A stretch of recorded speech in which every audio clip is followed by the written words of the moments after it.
3 et 2 font 5, et 5 font 10, et 10 font 20. 3 et 2 font 5. Plus du 24e, un petit clistère insinuatif, préparatif et rémolliant pour amollir, humecter et rafraîchir les entrailles de monsieur. Ce qui me plaît de monsieur Florent, mon apothicaire, c'est que ses parties sont toujours fort civiles. Les entrailles de monsieur, 30 sols.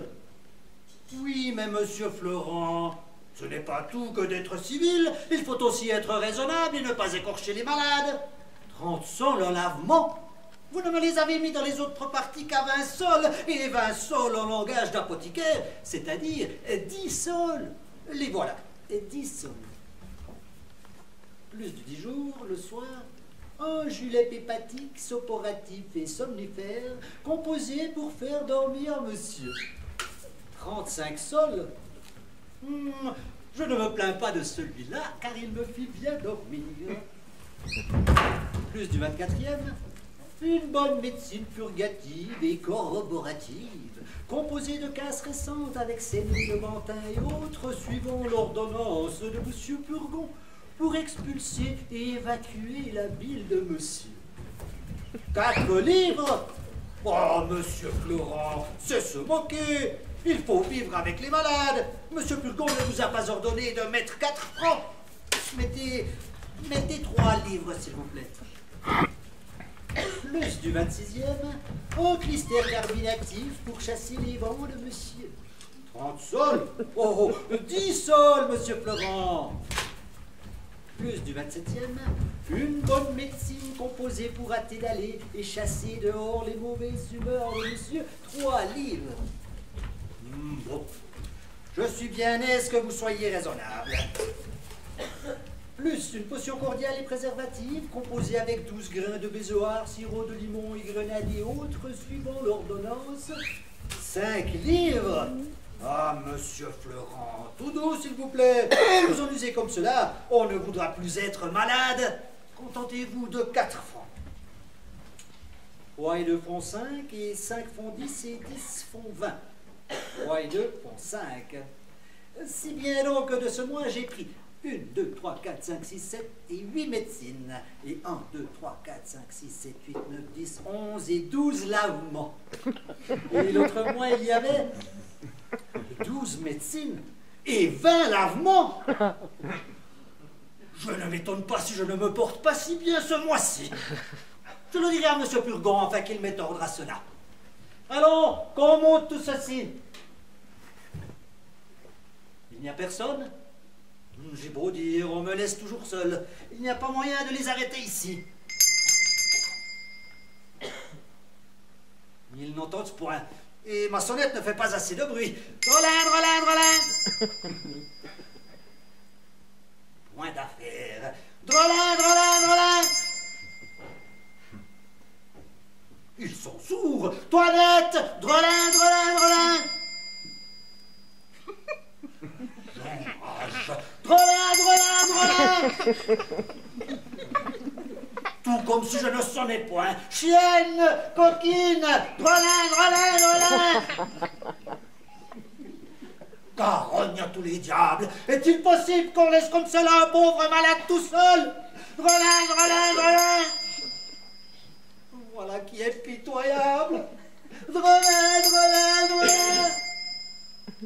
Oh mon Dieu, ils me laisseront ici mourir.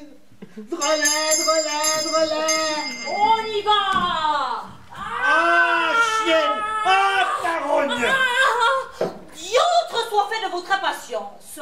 Vous pressez si fort les personnes que je me suis donné un grand coup de la tête contre la carne d'un volet. Ah, traîtresse.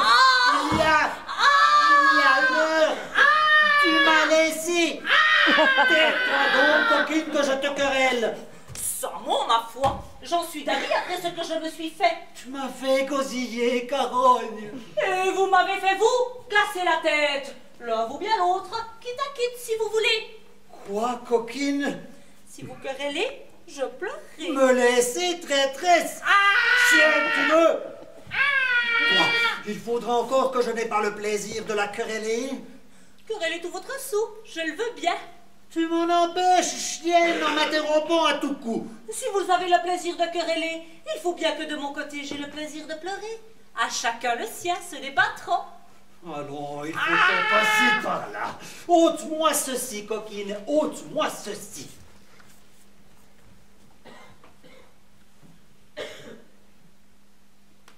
Mon lavement d'aujourd'hui a-t-il bien opéré? Votre lavement? Oui. Ai-je bien fait de la bile? Ma foi, je ne me mêle point de ces affaires-là. C'est à Monsieur Florent à y mettre le nez puisqu'il en a le profit. Qu'on ait soin de me tenir un bouillon prêt pour l'autre que je dois tantôt prendre. Ce Monsieur Florent et ce Monsieur Purgon s'égaient bien sur votre corps. Ils ont en vous une bonne vache à lait. Et je voudrais bien leur demander quel mal vous avez pour vous faire tant de remèdes. Taisez-vous, ignorante.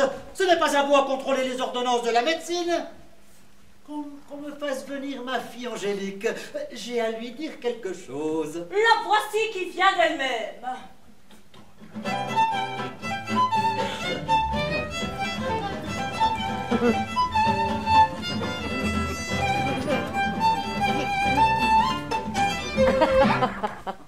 Elle a deviné votre pensée. Approchez, Angélique. Vous venez à propos. Je voulais vous parler. Me voilà prête à vous ouïr. Attendez. Donnez-moi mon bâton. Je vais revenir tout à l'heure. Allez, monsieur, allez. Monsieur Purgon nous donne des affaires. Toinette, Quoi? regarde-moi un peu. Eh bien, je vous regarde. Toinette, Quoi? Toinette? ne devines-tu point de quoi je veux parler? Je m'en doute assez. De notre jeune amant, sans doute, car c'est sur lui depuis 6 jours que roulent tous nos entretiens. Et vous n'êtes point bien si vous n'en parlez à toute heure. Puisque tu connais cela, connais-tu donc la première à m'en entretenir et que ne m'épargnes-tu la peine de te jeter sur ces discours? Vous ne m'en laissez pas le temps. Et vous avez des soins là-dessus qu'il est difficile de prévenir. Je t'avoue que je ne saurais me lasser de te parler de lui et que mon cœur profite avec chaleur de tous les moments de sourire à toi. Mais dis-moi, condamnes-tu, Toinette, les sentiments que j'ai pour lui? Je n'ai garde. Ai-je tort de m'abandonner à ces douces impressions? Je ne dis pas cela. Et voudrais-tu que je fusse insensible aux tendres protestations de cette passion ardente qu'il témoigne pour moi? À Dieu ne plaise. Ne trouves-tu pas comme moi quelque chose du ciel? Quelque effet du destin dans l'aventure inopinée de notre connaissance? Oui. Ne trouves-tu pas que cette action d'embrasser ma défense sans me connaître est tout à fait d'un honnête homme? Oui. Et qu'on ne peut en user plus généreusement? D'accord. Et qu'il fit tout cela de la meilleure grâce du monde? Oui. Ne trouves-tu pas qu'il est bien fait de sa personne? Assurément. Qu'il a l'air de meilleur du monde? Sans doute. Et que ses discours, comme ses actions, ont quelque chose de noble. Cela est sûr. Et qu'on ne peut rien entendre de plus passionné que tout ce qu'il me dit. Il est vrai. Et qu'il n'est rien de plus fâcheux que la contrainte où l'on me tient, qui bouche tout commerce au doux empressement de cette mutuelle ardeur que le ciel nous inspire. Vous avez raison. Mais ma pauvre Toinette, crois-tu vraiment qu'il m'aime autant qu'il me le dit? Ces choses-là, parfois, sont un peu sujettes à caution. Et les grimaces d'amour ressemblent fort à la vérité. Et j'ai vu de grands comédiens là-dessus. Oh, hélas, que dis-tu là? De la façon qu'il me parle, serait-il bien possible qu'il ne me dit pas vrai? En tout cas, vous en serez bientôt éclairci. Et la résolution où il vous écrivit hier de vous faire demander en mariage est une prompte voie à vous faire connaître s'il dit vrai ou non. C'en sera là la bonne preuve. Toinette, si celui-là me trompe, je ne croirai de ma vie aucun homme. Voilà votre père qui revient.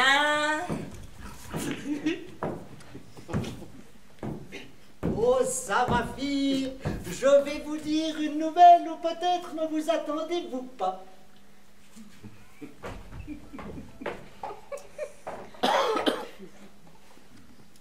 On vous demande en mariage.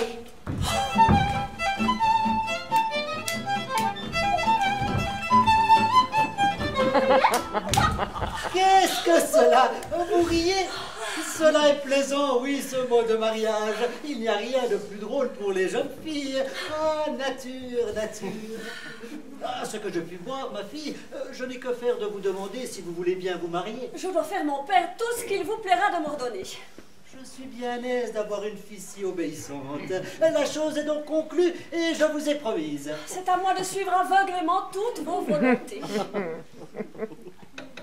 Ma femme, votre belle-mère, avait envie que je vous fisse religieuse, et votre petite sœur Louison aussi. Et de tout temps, elle a été heurtée à cela. La bonne bête a ses raisons. Elle ne voulait point consentir à ce mariage, mais je l'ai emportée, et ma parole est donnée. Ah, mon père, que je me suis reconnaissante de toutes ces volontés. Ah, mon Dieu, monsieur, voilà l'action la plus sage que vous ayez faite de toute votre vie. Je n'ai point encore vu la personne, mais on m'a dit que j'en serais content. Et toi aussi. Assurément, mon père. Comment l'as-tu vu? Puisque votre consentement m'autorise à vous ouvrir mon cœur, je ne feindrai point de vous dire que le hasard nous a fait connaître il y a 6 jours, et que la demande que l'on vous a faite n'est qu'un effet de l'inclination que, dès cette première vue, nous avons prise l'un pour l'autre. Ils ne m'ont pas dit cela, mais j'en suis bien aise, et tant mieux que les choses soient de la sorte. Ils disent que c'est un grand jeune garçon bien fait. Oh oui, mon père. De belle taille. Sans doute. Agréable de sa personne. Assurément. De bonne physionomie. Très bonne. Sage et bien né. Tout à fait. Fort honnête. Le plus honnête du monde. Qui parle bien latin et grec. C'est ce que je ne sais pas. Et qui sera reçu médecin dans 3 jours. Lui, mon père? Oui, parce qu'il ne te l'a pas dit. Non, mais qui vous l'a dit à vous? Monsieur Purgon. Est-ce que Monsieur Purgon le connaît? La belle demande. Il faut bien qu'il le connaisse, puisque c'est son neveu. Cléante, neveu de Monsieur Purgon? Quelle Cléante? Nous parlons de celui pour qui l'on t'a demandé en mariage. Oui. Eh bien, c'est le neveu de Monsieur Purgon, qui est le fils de son beau-frère, le médecin Monsieur Diafoirus. Et ce fils s'appelle Thomas Diafoirus, et non pas Cléante. Et nous avons conclu ce mariage-là ce matin, Monsieur Purgon, Monsieur Florent et moi. Et demain, ce gendre prétendu doit m'être amené par son père. Qu'est-ce? Vous voilà tout éboubi. C'est mon père que je connais, que vous avez parlé d'une personne et que j'en ai entendu une autre. Quoi, monsieur? Vous auriez fait ce dessin burlesque? Et avec tout le bien que vous avez, vous voudriez marier votre fille avec un médecin? Oui? De quoi te mets-tu, coquine? Impudente que tu es. Mon Dieu, Toudou, vous allez d'abord aux invectives. Est-ce que nous ne pouvons pas raisonner ensemble sans nous emporter? Là, parlons de sang-froid. Quelle est votre raison, s'il vous plaît, pour un tel mariage? Ma raison est que, me voyant infirme et malade comme je suis, je veux me faire engendrer des alliés médecins. Pour avoir dans ma famille les sources des remèdes qui me sont nécessaires et d'être à même des consultations et des ordonnances. Eh bien, voilà dire une raison. Et il y a un plaisir à se répondre doucement les uns aux autres. Mais monsieur, mettez la main à la conscience. Est-ce que vous êtes malade? Comment, coquine? Si je suis malade, impudente! Oui, vous êtes malade, n'ayons point de querelle là-dessus. Vous êtes fort malade, j'en demeure d'accord, et plus malade que vous ne pensez. Voilà qui est fait. Mais votre fille doit épouser un mari pour elle, et n'étant point malade, il n'est pas nécessaire de lui donner un médecin. C'est pour moi que je lui donne ce médecin. Et une fille de bon naturel doit être ravie d'épouser ce qui est utile à la santé de son père. Ma foi, monsieur, voulez-vous qu'en ami je vous donne un conseil? Et quel est-il, ce conseil? De ne point songer à ce mariage-là. Et la raison? La raison, c'est que votre fille n'y consentira point. Elle n'y consentira point? Non. Ma fille? Votre fille.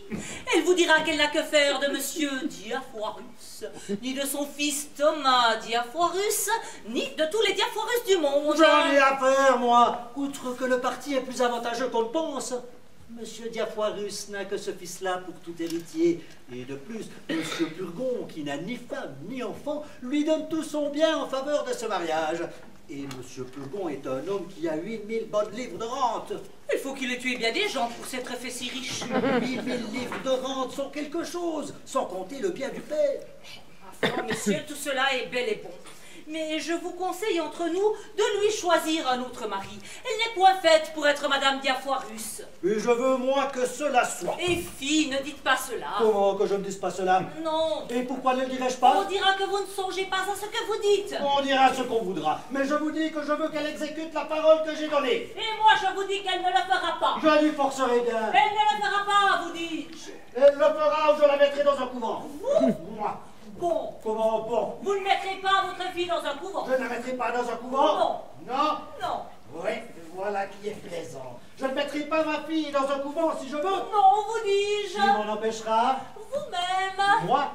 Vous vous moquez. Je ne me moque point. La tendresse paternelle vous prendra. Elle ne me prendra point. Une petite larme ou deux, des bras jetés au cou.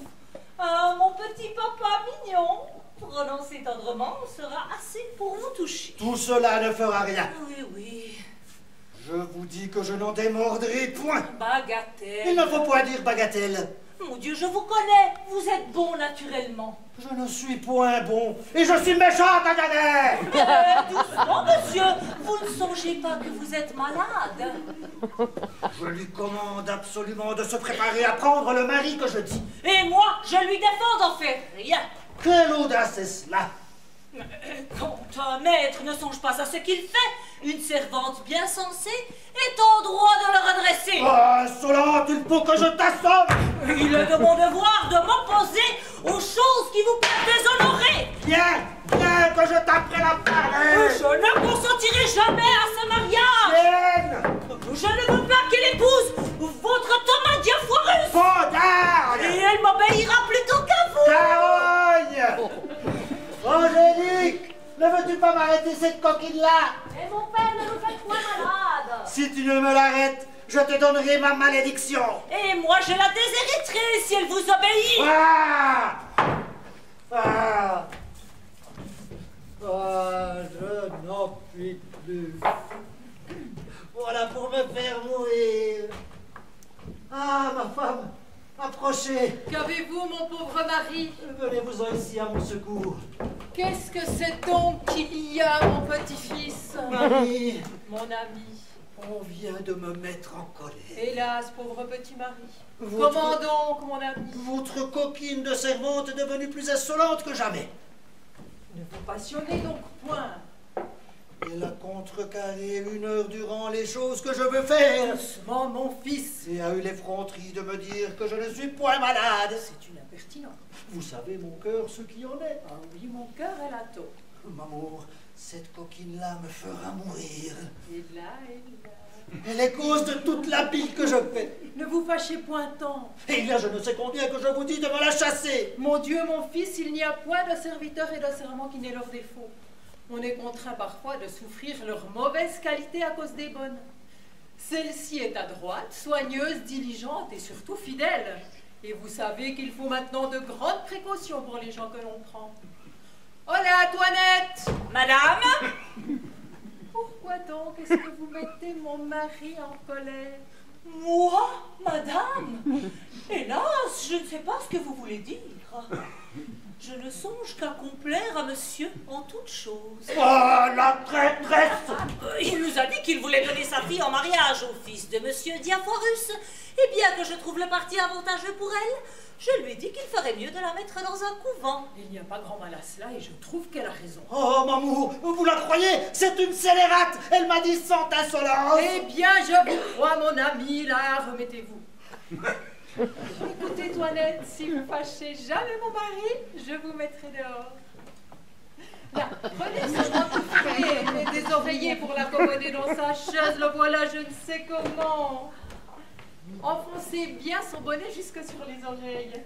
Il n'y a rien qui enrhume tant que de prendre l'air par les oreilles. Ah, mamie, que je vous suis obligé de tous les soins que vous prenez de moi. Levez-vous qu'elle puisse mettre ceci sous vous. Mettez celui-ci pour vous appuyer, celui-là de l'autre côté. Mettez celui-ci derrière votre dos et cet autre-là pour appuyer votre tête. Et celui-ci pour vous garder du serein.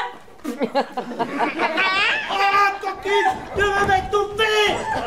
Oh là, qu'est-ce que c'est bon? Ah, je n'en puis plus!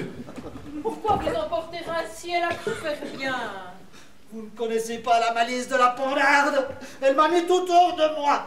Et il faudra plus de 8 médecines et de 12 lavements pour réparer tout ceci. Ah là là, mon petit ami, apaisez-vous un peu. Oh, maman, vous êtes toute ma consolation. Pauvre petit-fils. Pour tâcher de reconnaître l'amour que vous me portez, je veux, mon cœur, comme je vous ai dit, faire mon testament.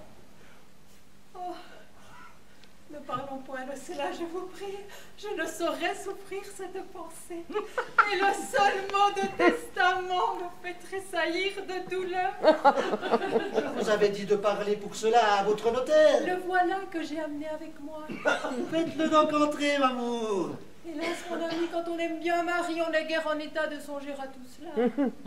Approchez, monsieur de Bonnefoy. Ah, approchez. Prenez un siège, s'il vous plaît. Ma femme m'avait bien dit, monsieur, que vous étiez fort habile et tout à fait honnête homme. Je me chargeais de vous parler pour un testament que je veux faire. Hélas, je ne suis point capable de parler de tout cela. Elle m'a, monsieur, expliqué vos intentions et le dessein où vous êtes pour elle. Et j'ai à vous dire là-dessus que vous ne sauriez rien donner à votre femme par votre testament. Mais pourquoi? La coutume y résiste. Si vous étiez en pays de droit écrit, cela se pourrait faire. Mais à Paris et dans les pays coutumiers, du moins dans la plupart, c'est ce qui ne se peut. Et la disposition serait nulle. Tout l'avantage qu'homme et femme conjoints par mariage se peuvent faire l'un à l'autre, c'est un don mutuel entre vifs. Encore faut-il qu'il n'y ait d'enfant, soit de le conjoint ou de l'un d'eux, lors du décès du premier mourant. Voilà une coutume bien impertinente. Qu'un mari ne puisse rien laisser à une femme dont il est aimé tendrement et qui prend de lui tant de soins. J'aurais envie de consulter mon avocat pour voir comment je pourrais faire. Ce n'est pas à des avocats qu'il faut aller, car ils sont d'ordinaire sévères là-dessus, et s'imaginent que c'est un grand crime que de disposer en fraude de la loi. Ce sont genre de difficultés, et qui sont ignorants des détours de la conscience. Il y a d'autres personnes à consulter, qui sont bien plus accommodantes, qui ont des expédients pour passer doucement par-dessus la loi et rendre juste ce qui n'est pas permis, qui savent planir les difficultés d'une affaire et trouver les moyens d'éluder la coutume par quelque avantage indirect. Sans cela, où en serions-nous tous les jours? Il faut de la facilité dans les choses, autrement nous ne ferions rien. Et je ne donnerai pas un sou de notre métier. Ma femme m'avait bien dit, monsieur, que vous étiez fort habile et fort honnête homme. Comment puis-je faire, s'il vous plaît, pour lui donner mon bien et en frustrer mes enfants? Comment vous pouvez faire? Vous pouvez choisir doucement un ami intime de votre femme, auquel vous donnerez, en bonne forme par votre testament, tout ce que vous pourrez. Et cet ami ensuite lui rendra tout. Vous pouvez encore contracter un grand nombre d'obligations non suspectes au profit de divers créanciers qui prêteront leur nom à votre femme et entre les mains de laquelle ils mettront leur déclaration que ce qu'ils en ont fait n'a été que pour lui rendre service. Bon, vous pouvez encore, pendant que vous êtes en vie, mettre entre ses mains de l'argent comptant ou des billets que vous pourrez avoir payables au porteur. Oh, mon Dieu, il ne faut point vous tourmenter de tout cela. S'il vient faute de vous, mon fils, je ne veux plus rester au monde. Mamie! Oh oui, mon ami. Si je suis assez malheureuse pour vous perdre, Ma chère femme! la vie ne me sera plus de rien. Mamou! Et je suis vraiment pas pour vous faire connaître la tendresse que j'ai pour vous. Mamie, vous me fendez le cœur. Consolez-vous, je vous en prie. Ces larmes sont hors de saison, et les choses n'en sont encore point là. Monsieur, vous ne savez pas ce que c'est qu'un mari qu'on aime tendrement. Tout le regret que j'aurai si je meurs, maman, c'est de n'avoir point un enfant de vous. Monsieur Purgon m'avait dit qu'il m'en ferait faire un. Cela pourra venir encore. Il faut faire mon testament, maman, de la façon que monsieur dit. Mais par précaution, je veux vous mettre 20 000 francs en or dans les mains que j'ai dans le lambris de mon alcôve et 2 billets payables au porteur qui me sont dus, l'un par M. Damon et l'autre par M. Géronte. Oh, non, je ne veux pas de tout cela. Combien dites-vous qu'il y a dans votre alcôve? 20 000 francs, m'amour. Oh, ne me parlez pas de bien, je vous prie. De combien sont les 2 billets? Ils sont l'un de 4 000 francs et l'autre de 6. Tous les biens du monde, mon ami, ne me sont rien au prix de vous. Voulez-vous que nous procédions au testament? Oui, monsieur, mais nous serons mieux dans mon petit cabinet. M'amour, conduisez-moi, je vous prie. 1, 2, 3, you, là. Ah non, mon pauvre petit. Voilà avec un notaire. Et je lui parlais de testament. C'est sans doute quelque conspiration contre vos intérêts. Quelle votre mère? Qu'il dispose de son bien à sa fantaisie, pourvu qu'il ne dispose pas de mon cœur. Antoinette, tu vois les dessins violents que l'on fait sur lui. Ne m'abandonne pas, je t'en prie, dans l'extrémité où je suis. Moi, vous abandonner? J'aimerais mieux mourir. Votre belle-mère a beau me vouloir jeter dans ses intérêts, je n'ai jamais pu avoir d'inclination pour elle. Et j'ai toujours été de votre parti. J'emploierai toutes choses pour vous servir.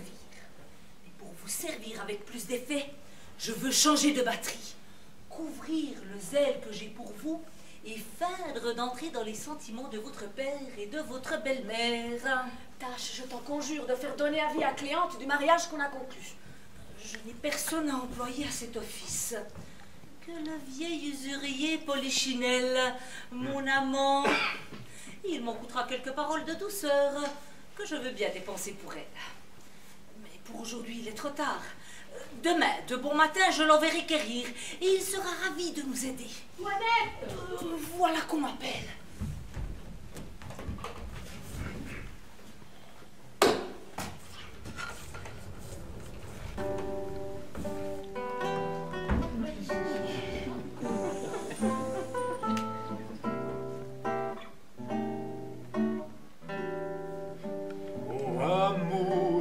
Amour, que veux-tu donc de moi? Et pourquoi sans détour me faire venir chez toi? Moi je pourrais être de ton cœur heureux élu, te faire miroiter de bons et beaux écus. Si j'ai quitté le soir de mon juteux négoce, est-ce point pour que tu m'invites à la noce? Réponds, oh mon amour, à cette sérénade, que ma quête ne finisse pas en simple balade. Toinette, si occupée d'une demande m'a chargée, elle vous prie de porter la nouvelle à Cléante du funeste mariage qui bientôt se présente. Allez donc avertir ce malheureux amant du sombre et triste destin qui l'attend. Ô nuit, ô chère nuit, porte mes longues plaintes, et que si mon ami demeure sourd à mes craintes, tu m'entends, ma Colombine, ô César terrible. Ces regards langoureux ne me touchent point l'âme, ces soupirs amoureux n'allument plus ma flamme. Adieu donc et allez faire ce qu'amour commande.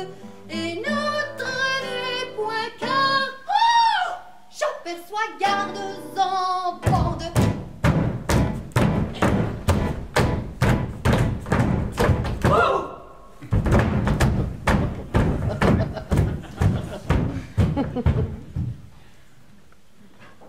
Que demandez-vous, monsieur?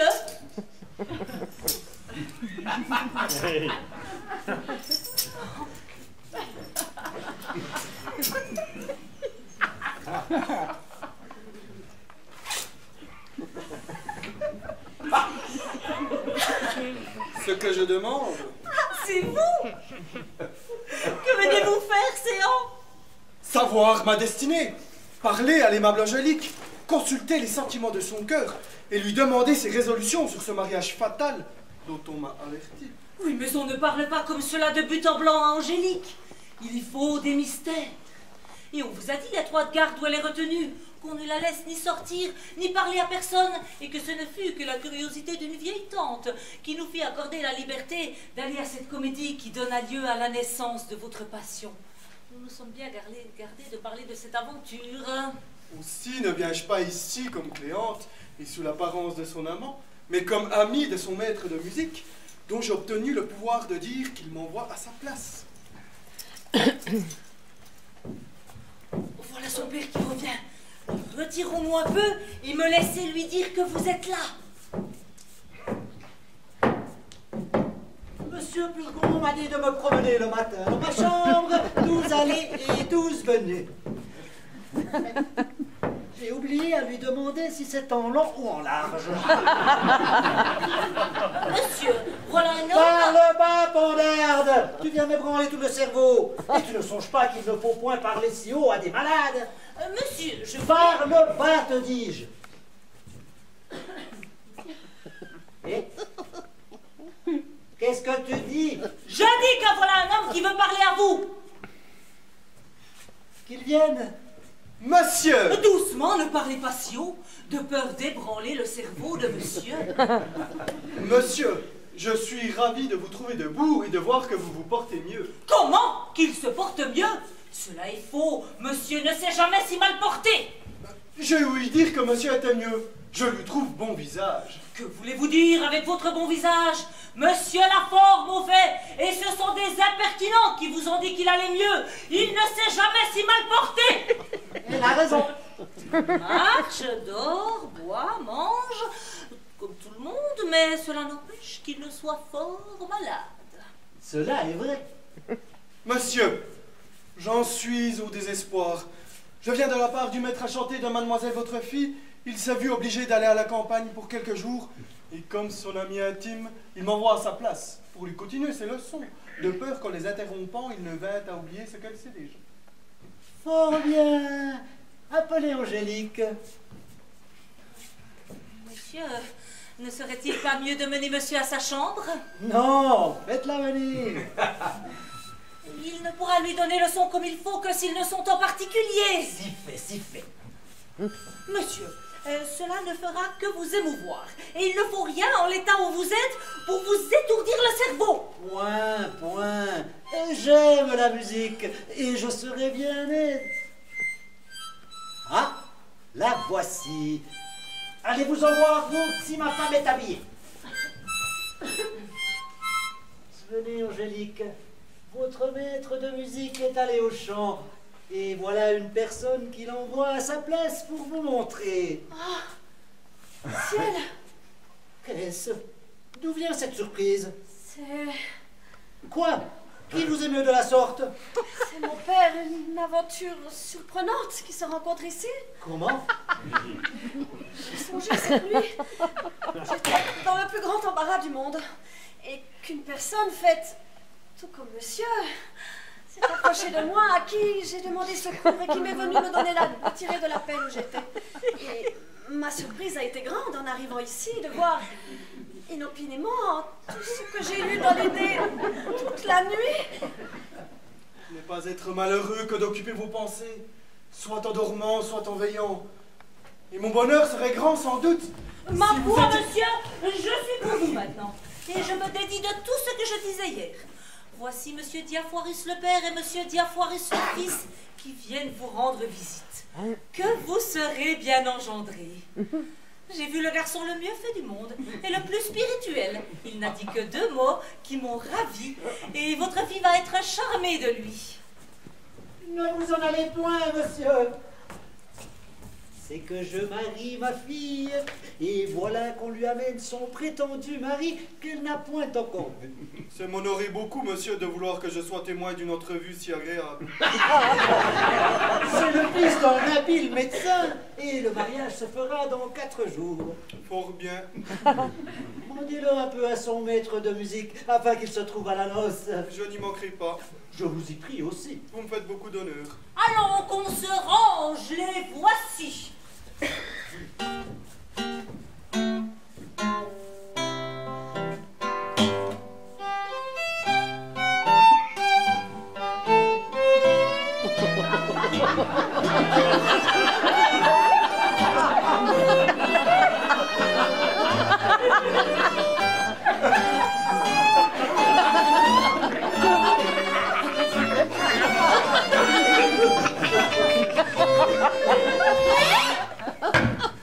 Monsieur Purgon, monsieur, m'a dépendu de découvrir ma tête.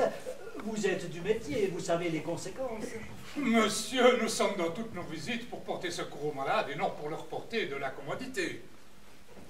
Je reçois, Nous monsieur, venons ici, avec monsieur, beaucoup mon de fils joie, Thomas et moi, l'honneur vous que vous témoigner, me faites. monsieur, Et le j'aurais sentiment, nous souhaité sommes de la pouvoir grâce aller que chez vous nous faites, pour vous de en vouloir assurer. bien nous Mais recevoir vous dans savez, notre monsieur, de ce notre que c'est alliance. qu'un pauvre Mais malade vous assurez qui que peut dans faire toutes autre les chose choses qui que de dépendront venir de ici, notre qu'il métier, cherchera de toutes même les pas tout occasions autre, nous de vous serons faire toujours connaître, prêts, monsieur, monsieur, à qu'il vous est tout à témoigner votre notre zèle. service. Alors Thomas, avancez, faites vos compliments.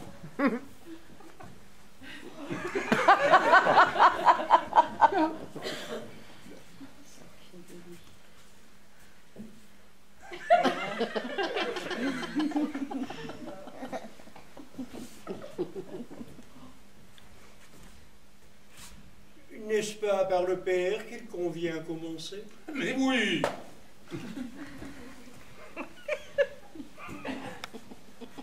Monsieur,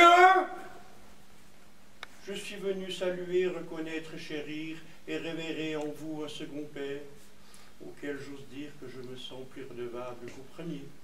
Le premier m'a engendré, mais vous m'avez choisi.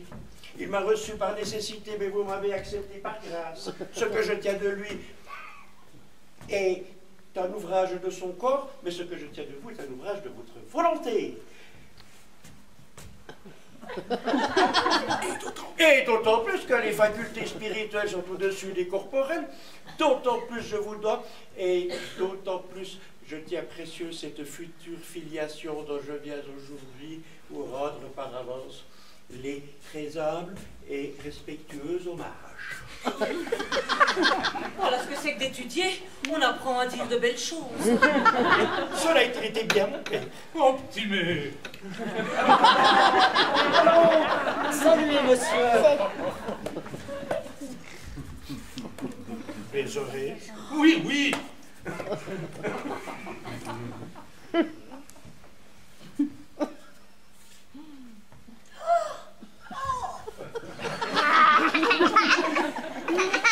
Mesdames,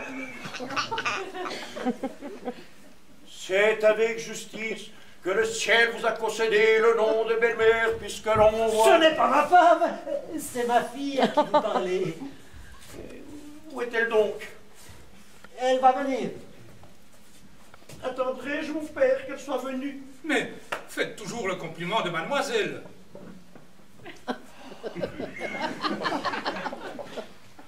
Mademoiselle, ne plus ne moins que la statue de même nom rendait un son harmonieux lorsqu'elle venait à être éclairée par les rayons du soleil. Tout de même, me sens-je animé d'un tout transport à l'apparition du soleil de vos beautés. Et comme les naturalistes remarquent que la fleur nommée héliotrope tourne sans cesse vers cet astre du jour, aussi mon cœur dorénavant tournera-t-il toujours vers les astres resplendissants de vos yeux adorables ainsi que vers son pôle unique. Permettez, mademoiselle, que j'appose à l'autel de vos charmes l'offrande de ce cœur qui ne respire et n'ambitionne autre gloire que d'être toute sa vie, mademoiselle, votre très humble, très honnête et très fidèle serviteur et mari. Vive les collèges d'où l'on sort si habile homme! Et que dites-vous de cela? Que monsieur fait merveille, et que s'il est aussi bon médecin qu'il est bon orateur, il y aura plaisir à être de ses malades. Assurément, s'il fait d'aussi belles cures qu'il fait de beaux discours. Allons, qu'on me donne ma chaise. Mettez-vous là, ma fille.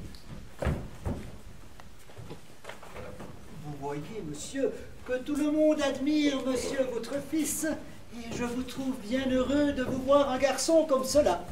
Monsieur, ce n'est pas parce que je suis son père, mais je puis dire que j'ai sujet d'être content de lui. Et tous ceux qui le voient disent de lui qu'il est un garçon qui n'a point de méchanceté. Il n'a pas l'imagination bien vive, ni ce feu d'esprit que l'on rencontre dans certains. Mais c'est par là que j'ai toujours bien auguré de sa judiciaire, qualité requise pour l'exercice de notre art. Lorsqu'il était petit, il n'était pas ce qu'on appelle éveillé. On eut toutes les peines à lui apprendre à lire, et il avait 9 ans qu'il ne connaissait pas encore ses lettres. Lorsque je l'envoyai au collège, il trouva de la peine, mais il se raidissait contre les difficultés, et ses régents se louaient toujours à moi de son travail et de son assiduité. Enfin, à force de battre le fer, il en est venu brillamment à obtenir ses licences. Mais sur toute chose, ce qui me plaît en lui, en quoi il suit mon exemple, c'est qu'il s'attache aveuglément aux opinions de nos anciens et que jamais il n'a voulu entendre ni écouter les raisons et les expériences des prétendues découvertes de notre siècle, touchant à la circulation du sang et autres opinions de même farine. J'ai contre les circulateurs soutenu une thèse qu'avec la permission de monsieur, j'ose présenter à madame comme un hommage que je lui dois des prémices de mon esprit. Monsieur, c'est pour moi un meuble inutile, et je ne connais pas ces choses-là. Donnez, donnez! Elle est toujours bonne à prendre pour l'image. Cela servira à parer notre chambre. Avec la permission aussi de monsieur, je vous invite à venir voir un de ces jours pour vous divertir la dissection d'une femme, sur quoi je dois raisonner. Le divertissement sera agréable. Il y en a qui donnent la comédie à leur maîtresse, mais donner une dissection est quelque chose de plus galant. Au reste, pour ce qui est des qualités requises pour le mariage et la propagation, je peux vous assurer que selon les règles de nos docteurs, il est tel qu'on le peut souhaiter, qu'il possède dans un degré louable la vertu prolifique et qu'il ait du tempérament qu'il faut pour engendrer et procréer des enfants bien conditionnés. Oh, bien. Monsieur, faites un peu chanter ma fille devant la compagnie. J'attendais vos ordres, monsieur, et il m'est venu en pensée pour divertir la compagnie de chanter avec mademoiselle. Un air d'un petit opéra qu'il s'est fait depuis peu. Tenez, voilà votre partie. Ne vous défendez point, s'il vous plaît, et me laissez-vous faire comprendre ce que c'est que la scène que nous devons chanter. Moi? Je n'ai pas une voix à chanter. Mais il suffit que je me fasse entendre, et l'on aura la bonté de m'excuser par la nécessité où je me trouve à faire chanter mademoiselle. Les vers en sont-ils beaux? C'est proprement ici un petit opéra impromptu. Fort bien, écoutons. Le Phyllis, c'est trop souffrir. Trop bon ce dur silence. Ouvrez vos pensées. Apprenez-moi ma destinée. Faut-il vivre, faut-il mourir? Vous me voyez, Tircis, triste et mélancolique, vous après de l'hiver, dont vous vous alarmez, je lève les yeux au ciel, vous regardez, soupir, ça nous en dit assez.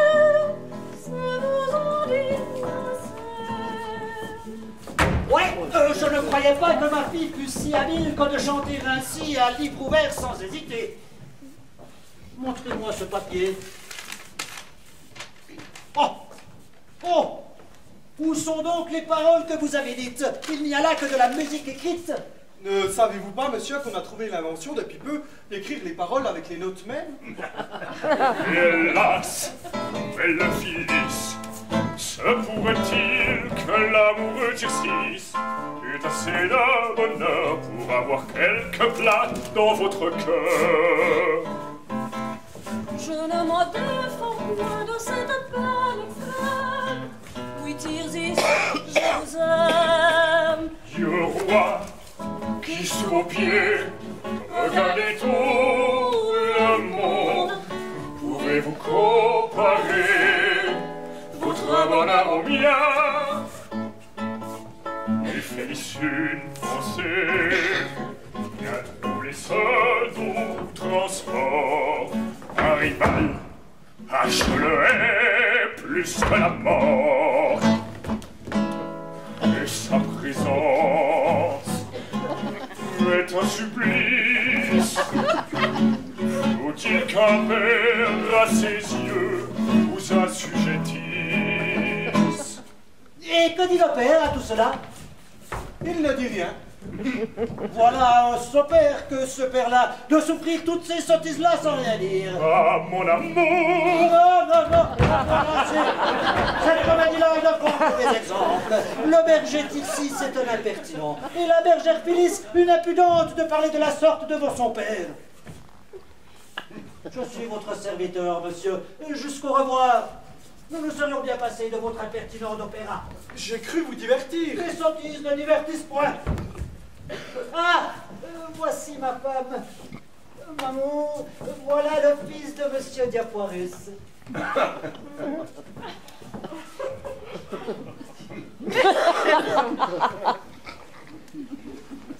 Madame.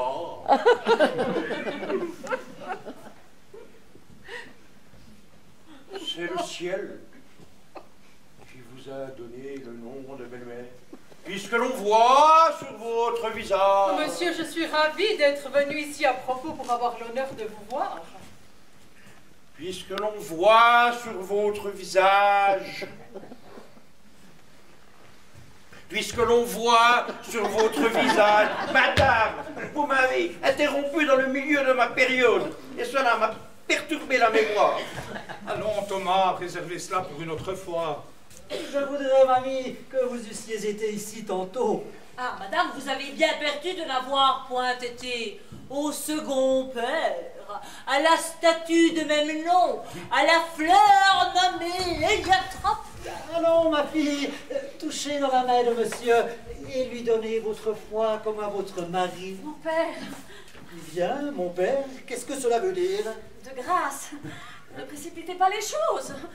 Laissez-nous au moins le temps de nous connaître et de voir naître en nous cette atténuation si nécessaire à composer une union parfaite. Quant à moi, mademoiselle, elle est déjà toute née en moi. Et je n'ai pas besoin d'attendre davantage.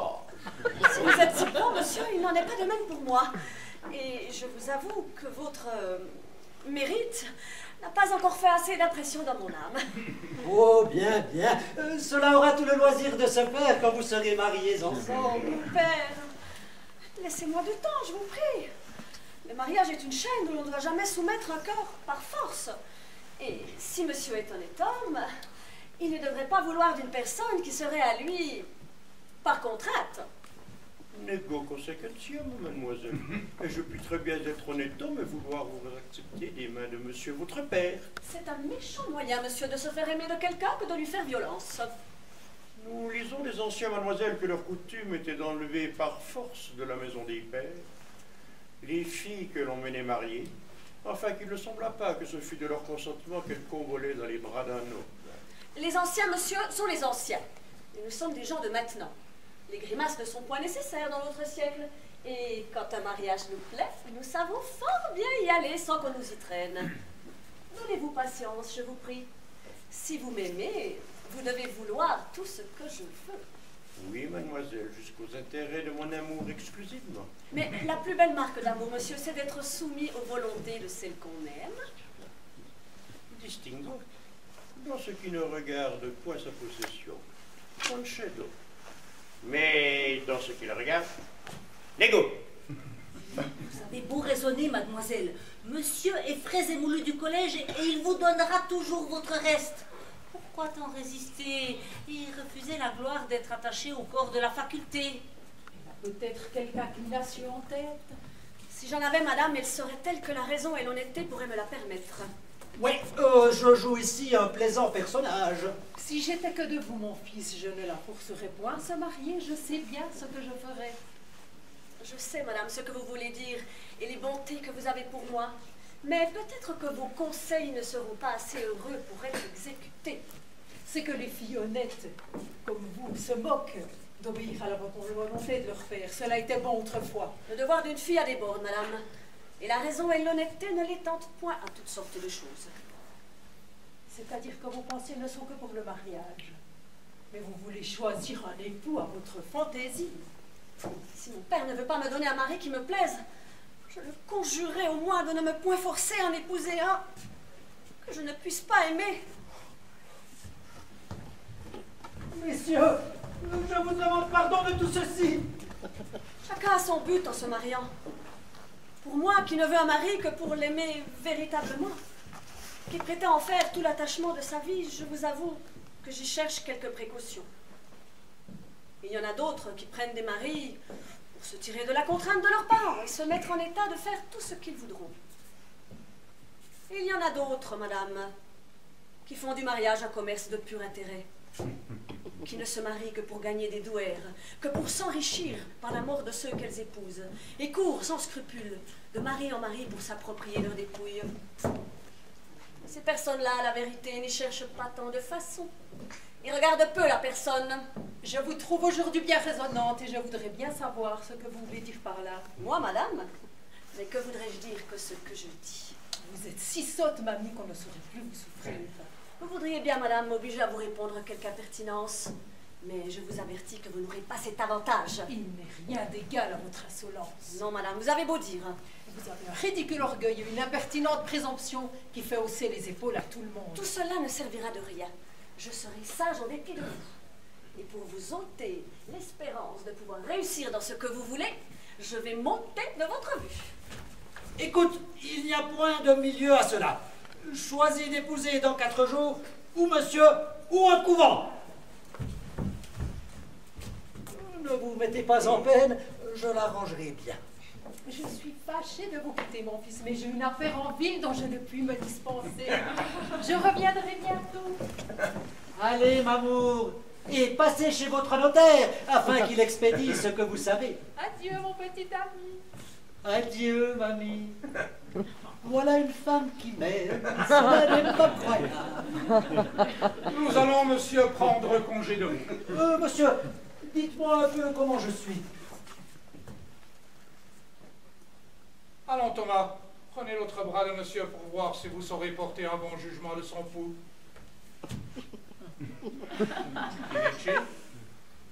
Dico que le pouls de monsieur est le pouls d'un homme qui ne se porte point bien. Bon. Il est duruscule, pour ne pas dire dur. Bene. Repoussant. Optimé. Voire même un peu caprisant. Oh, fort bien.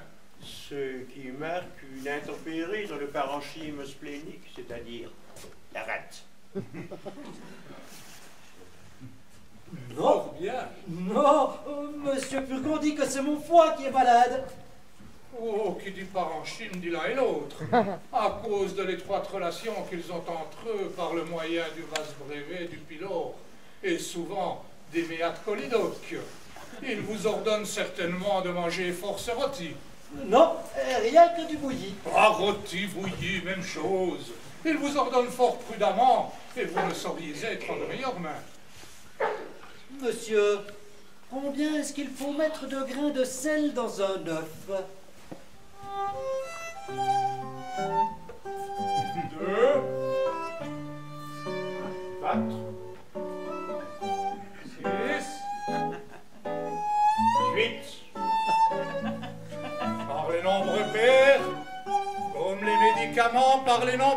père. Jusqu'au revoir, monsieur. Je viens, mon fils, avant de sortir, vous donner avis d'une chose à laquelle il faut que vous preniez garde. En passant par devant la chambre d'Angélique, j'ai vu un jeune homme avec elle qui s'est sauvé d'abord qu'il m'a vu. Un jeune homme avec ma fille! Votre petite fille Louison était avec eux, qui pourra vous en dire des nouvelles. Envoyez-la ici, m'amour, envoyez-la ici. Ah, l'effronté. Je ne m'étonne plus de sa résistance.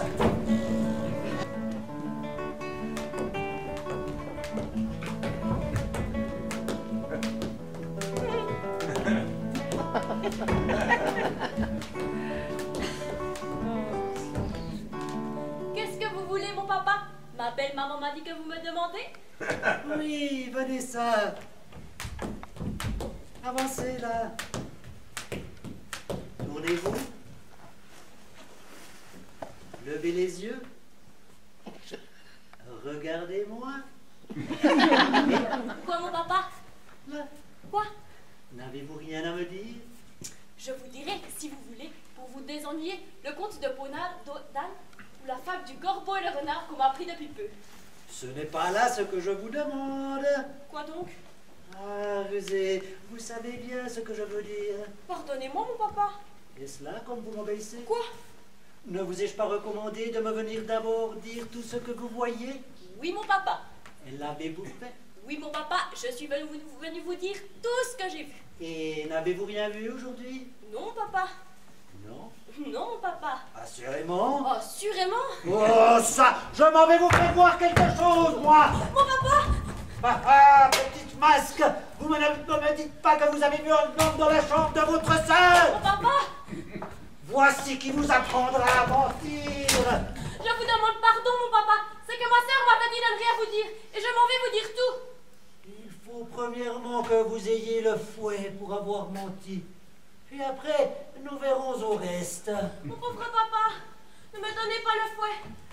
Allons, allons, vous l'aurez.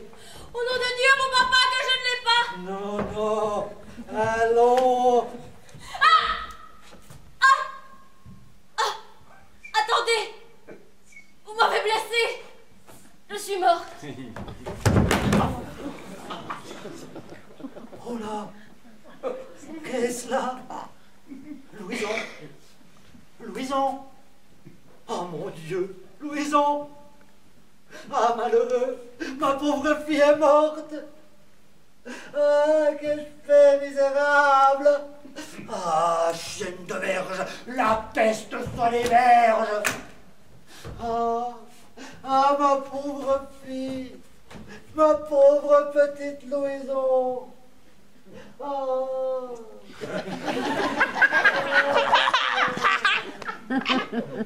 Là, mon papa, ne pleurez point tant. Je ne suis pas morte tout à fait. Voyez-vous la petite rusée? Oh, ça. Je vous pardonne pour cette fois-ci, pourvu que vous me disiez bien tout. Oh oui, mon papa. Prenez-y bien garde au moins, car voilà un petit doigt qui sait tout, qui me dira si vous mentez. Mais, mon papa, ne dites pas à ma sœur que je vous l'ai dit. Non, non. C'est, mon papa, qu'il est venu un homme dans la chambre de ma sœur comme j'y étais. Eh bien? Je lui demandai ce qu'il demandait et il m'a dit qu'il était son maître à chanter. Voilà l'affaire. Eh bien? Ma sœur est venue après. Eh bien? Et lui a dit « Sortez, mon Dieu, sortez, vous me mettez au désespoir. » Eh bien? Et lui, il ne voulait pas s'enfuir. Qu'est-ce qu'il lui disait? Il lui disait je ne sais combien de choses. Et quoi encore? Il lui disait tout ci, tout ça, qu'il aimait bien, qu'elle était la plus belle du monde. Et puis après? Et puis après, il se mettait à genoux devant elle. Et puis après? Et puis après, il lui baisait les mains. Et puis après? Et puis après, ma belle maman est entrée et s'est enfuie. N'y a-t-il point d'autre chose? Non, mon papa. Oh, voilà pourtant mon petit doigt qui grande quelque chose. Attendez. Oh, oh, ah, ah. Voilà mon petit doigt qui me dit quelque chose que vous avez vu et que vous ne m'avez pas dit. Mon papa, votre petit doigt est un menteur. Prenez garde. Non, je vous assure, ne le croyez pas.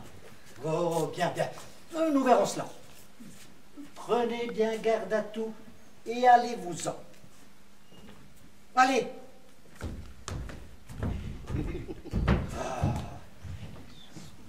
Il n'y a plus d'enfants. Ah, que d'affaires. Je n'ai pas seulement le loisir de songer à ma maladie. En vérité, je n'en puis plus.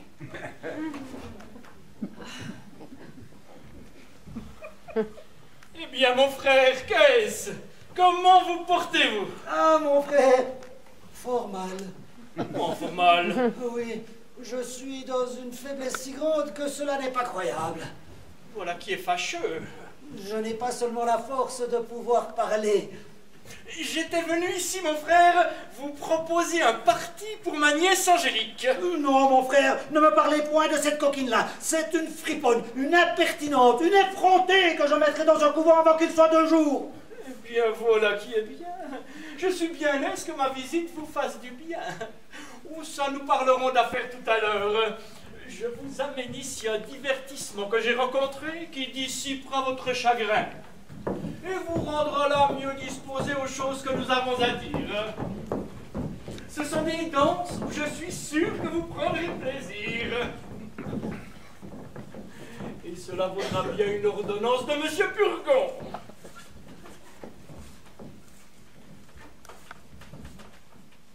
Allons!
Cela ne vaut-il pas une bonne prise de casse? Voulez-vous que nous parlions un peu ensemble? Un peu de patience, mon frère. Donnez-moi mon bâton.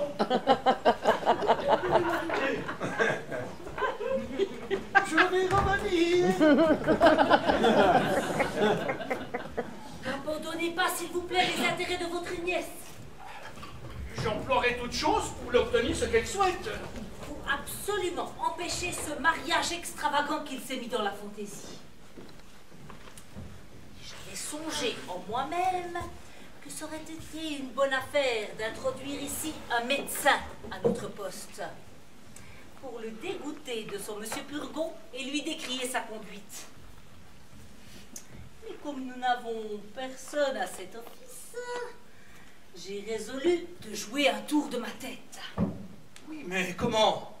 C'est une imagination burlesque. Cela sera sans doute plus heureux que sage. Laissez-moi faire. Voici l'autre homme. Agissez de votre côté.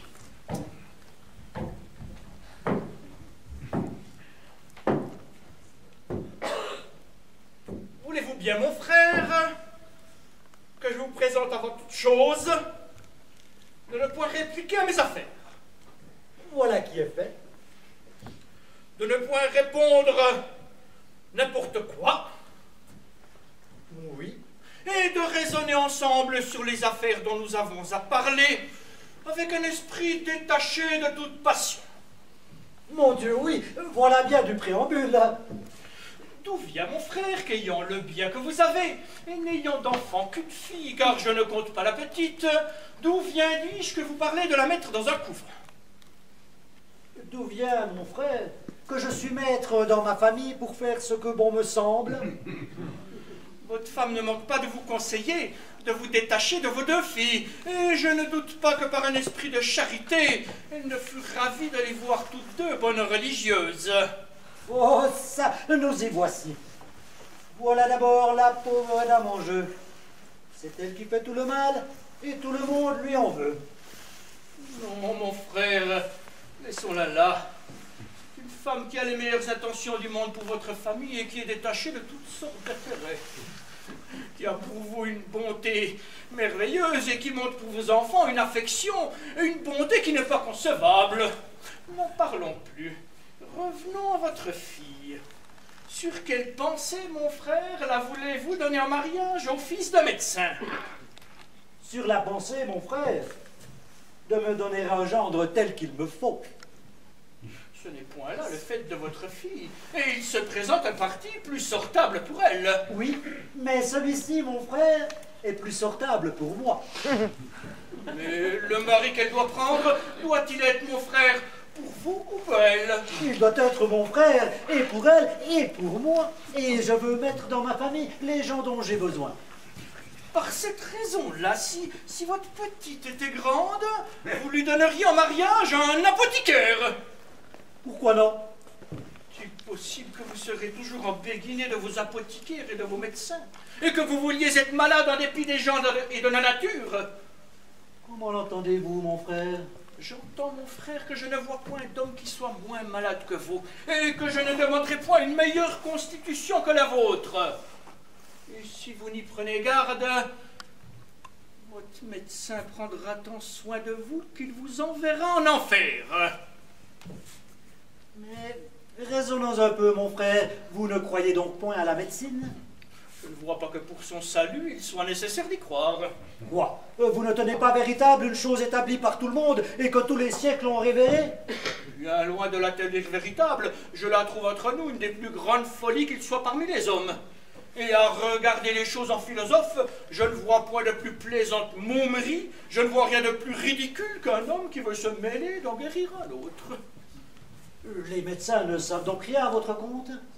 Ils savent, mon frère, la plupart de bonnes choses, qui ne parlent que de Gallimatia et autres, qui ne guérissent de rien du tout. Mais toujours faut-il demeurer d'accord que sur cette matière, les médecins en savent plus que les autres.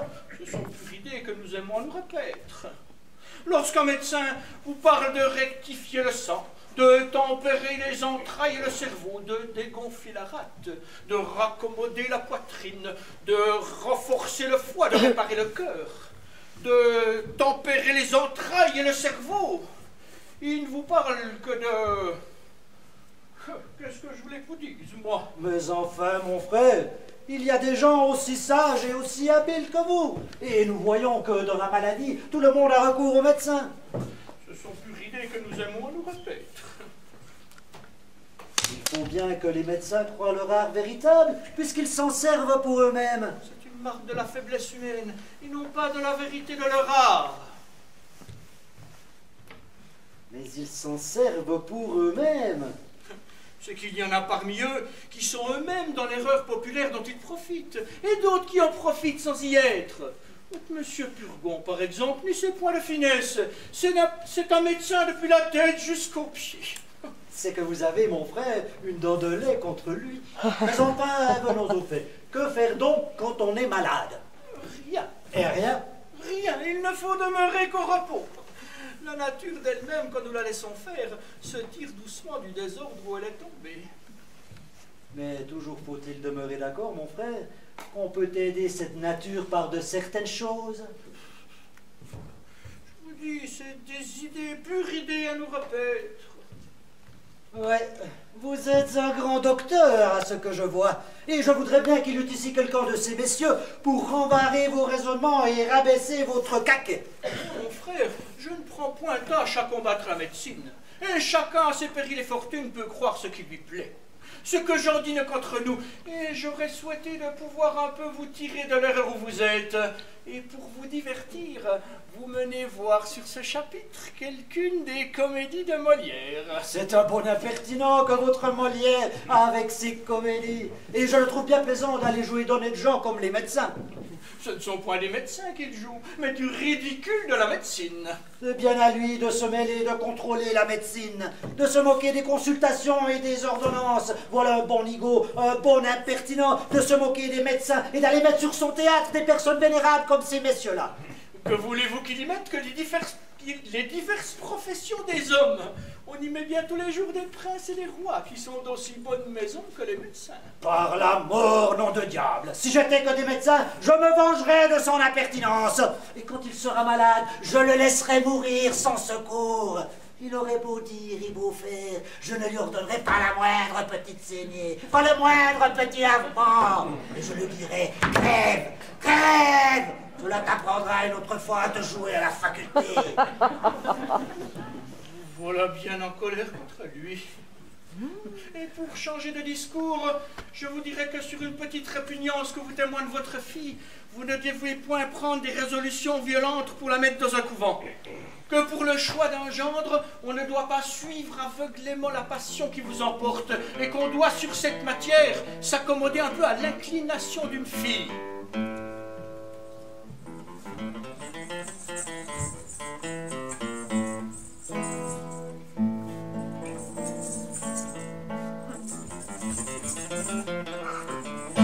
Ah, mon frère, avec votre permission. Que voulez-vous faire? Prendre ce petit lavement-là, ça sera bientôt fait. Mais vous vous moquez! Est-ce que vous ne sauriez être un jour sans lavement ou sans médecine? Remettez cela une autre fois. Demeurez un peu en repos. Monsieur Florent, à ce soir, ou à demain au matin.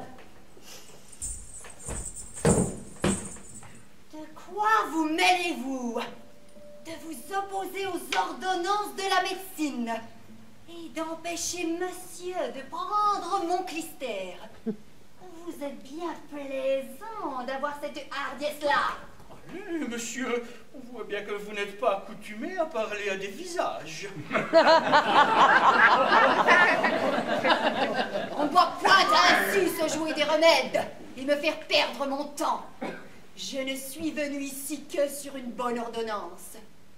Et je vais dire à monsieur Purgon comme on m'a empêché d'exécuter ses ordres et de faire ma mission. Vous verrez. Vous verrez.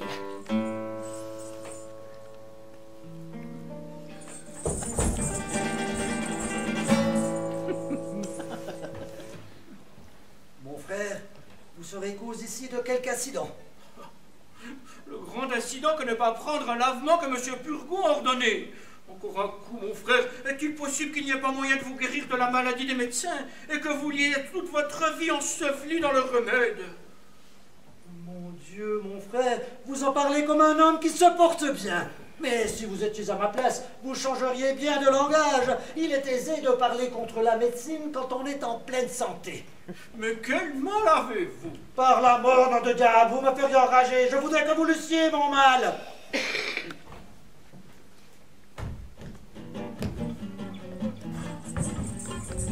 Ah, voici monsieur Purgon.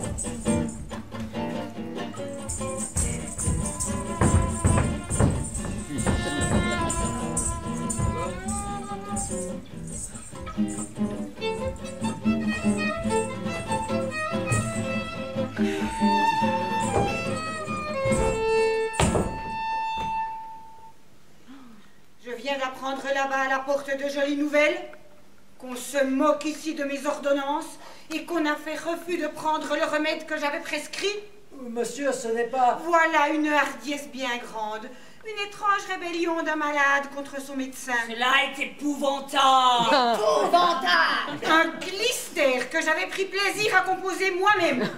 Ce n'est pas ma faute. Inventé et formé dans toutes les règles de l'art. Platon. Et qui devait faire dans les entrailles un effet merveilleux. Mon frère. Le renvoyer avec mépris. C'est lui. C'est une action exorbitante. Exorbitante. Des raisons. Un attentat énorme contre la médecine. Il est cause. Un crime de lèse faculté qui ne se peut assez punir. C'est mon frère. J'ai à vous dire que je romps commerce avec vous, que je ne veux plus d'alliance avec vous, et que pour finir toute liaison avec vous, voilà la donation que je faisais à mon neveu en faveur du mariage. C'est mon frère qui a fait tout le mal. Méprisez mon clistère. Faites-le venir, je m'en vais le prendre. J'allais vous tirer d'affaire avant qu'il fût peu. Il est indigne de vos soins. J'allais nettoyer votre corps et en évacuer entièrement les mauvaises humeurs. Ah, mon frère. Et je ne voulais qu'une douzaine de médecines pour en vider le fond du sac. Il ne le mérite pas.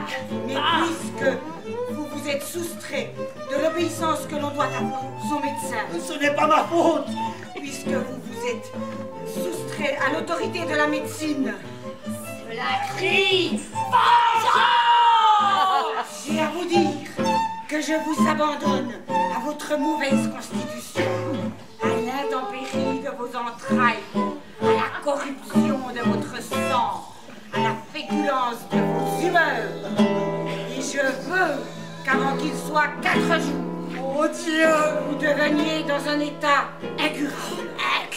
Ah, miséricorde. Que vous tombiez dans la bradipepsie, Monsieur Purgon. de la bradipepsie, dans la dyspepsie, Monsieur Purgon. de la dyspepsie, dans l'apepsie, Monsieur Purgon. de l'apepsie, dans la lianterie, Monsieur de Purgon. la lianterie, dans l'hydropisie, de l'hydropisie, dans la dysenterie, Monsieur Purgon. et de la dysenterie, dans la privation de la vie, Monsieur où Purgon. vous aura conduit votre folie. Monsieur Purgon.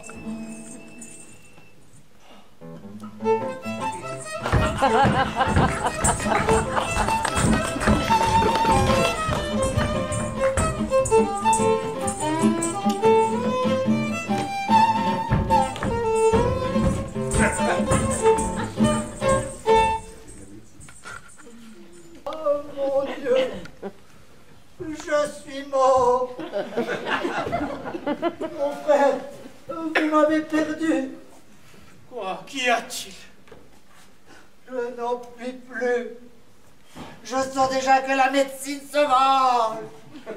Enfin, mon frère, vous êtes fou. Et je ne voudrais pas pour beaucoup de choses qu'on vous vit faire ce que vous faites. Tentez-vous un peu, je vous prie. Revenez à vous-même et ne donnez point tant à votre imagination. Oh, mon frère, vous voyez les terribles maladies dont il m'a menacé. Le simple homme que vous êtes. Il dit que je deviendrai incurable avant 4 jours. Et ce qu'il dit, que fait-il à la chose? Est-ce un oracle qui a parlé? Il semble à vous entendre que M. Purgon tient dans ses mains le filet de vos jours. Et que d'autorité suprême, il vous l'allonge et vous le raccourcisse comme il lui plaît.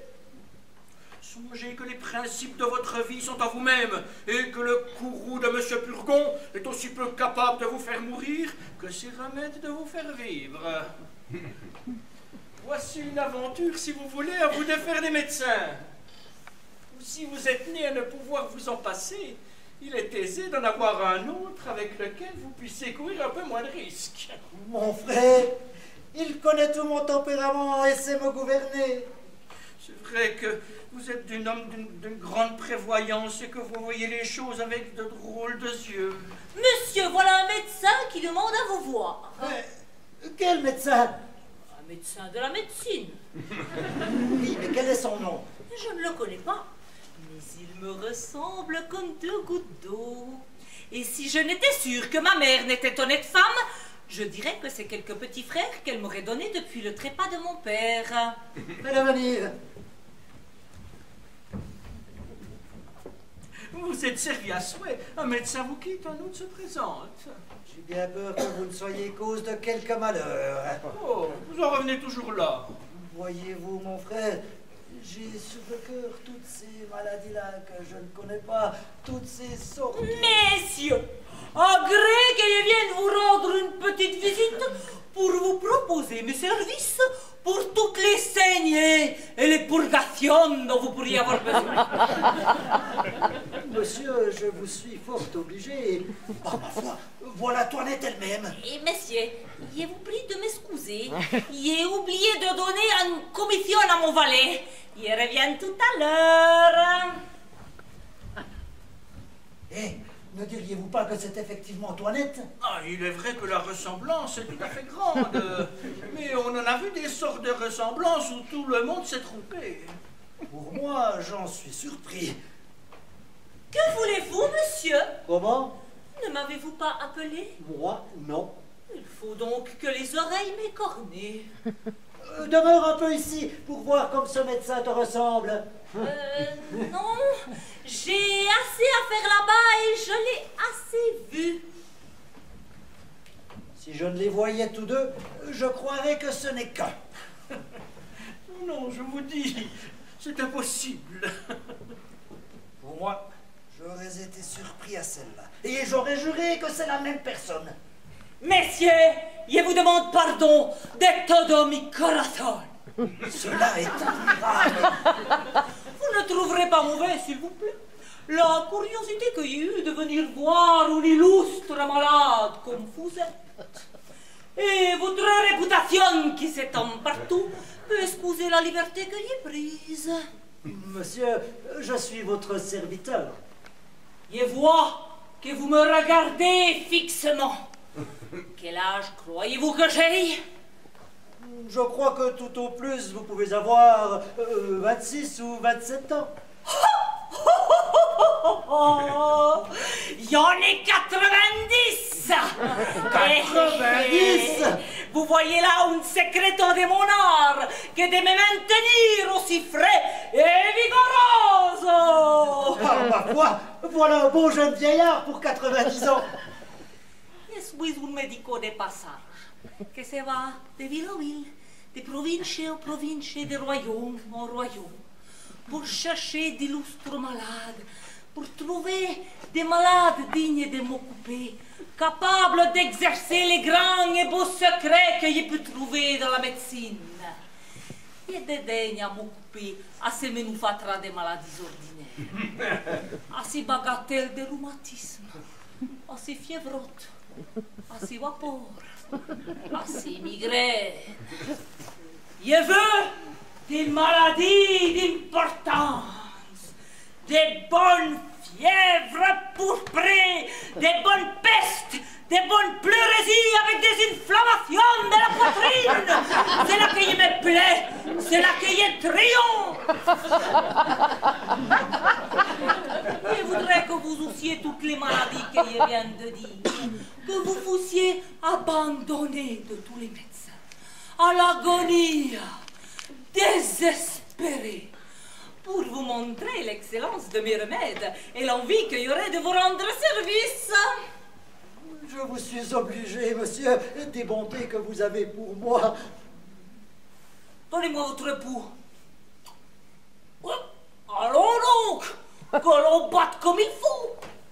Ouais, et c'est tout à fait l'impertinent. Je vois que vous ne me connaissez pas encore. Qui donc est votre médecin? Monsieur Purgon. Ah, cet homme-là n'est pas inscrit sur mes tablettes parmi les grands médecins. De que dit-il que vous êtes malade? Il dit que c'est du foie, et d'autres disent que c'est de la rate. Ce sont tous des ignorants. C'est du poumon que vous êtes malade. Du poumon? Eh si. Que sentez-vous? Je sens de temps en temps des douleurs de tête. Justement, il poumone. Il me semble parfois que j'ai un voile devant les yeux. Il poumone. J'ai quelquefois des maux de cœur. Il poumone. Le poumon. Je sens quelquefois des lassitudes par tous les membres. Il poumone. Le poumon. Et quelquefois, il me prend des douleurs dans le ventre comme si c'était des coliques. Il poumone. Avez-vous appétit à ce que vous mangez? Oui, monsieur. Il poumone. Poumon. Aimez-vous boire un po' de vino? Oui, monsieur. Il poumone. Poumon. Et après le repas, vous êtes bien aise de dormir? Oui, monsieur. Il poumone. Il poumone, vous dis. Le poumon. Et que vous ordonne votre médecin pour votre nourriture? Il m'ordonne du potage. Ignorant. De la volaille. Ignorant. Du veau. Ignorant. Des bouillons. Ignorant. Des œufs frais. Ignorant. Et le soir, de petits pruneaux pour lâcher le ventre. Ignorant. Et surtout, de boire mon vin fort trempé. Ignorantus. Ignorantum. Ignorantum. Il faut boire votre vino pur. Et pour épaissir votre sang qui est trop subtil, il faut manger du bon gros bœuf, du bon gros porco, du fromage de lait, du riz, des gruaux, des oublis, pour coller et conglutiner. Votre médecin est une bête. Je vous en enverrai une de ma main et je viendrai vous rendre visite tandis que je serai dans cette ville. Vous m'obligez beaucoup.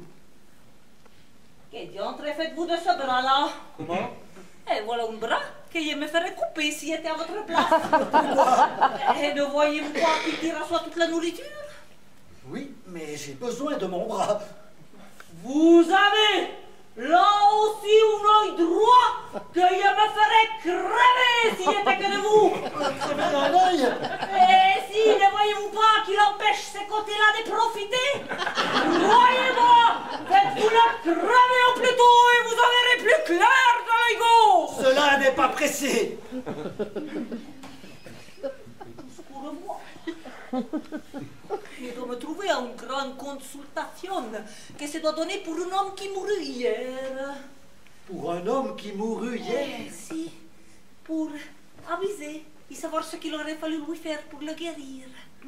Jusqu'au revoir. Vous savez que les malades ne reconduisent point. Voilà un médecin qui paraît fort habile. Oui, mais il va un peu bien vite. Tous les grands médecins sont comme cela. Me couper un bras, me crever un œil après que l'autre se porte mieux. J'aime bien mieux qu'il ne se porte pas si bien. La belle opération de me rendre borgne et manchot. Allô, je suis votre servante et je n'ai pas envie de rire. Qu'est-ce que c'est? Votre médecin, par ma foi, qui m'a voulu tâter le pouls. Voyez un peu, à l'âge de 90 ans.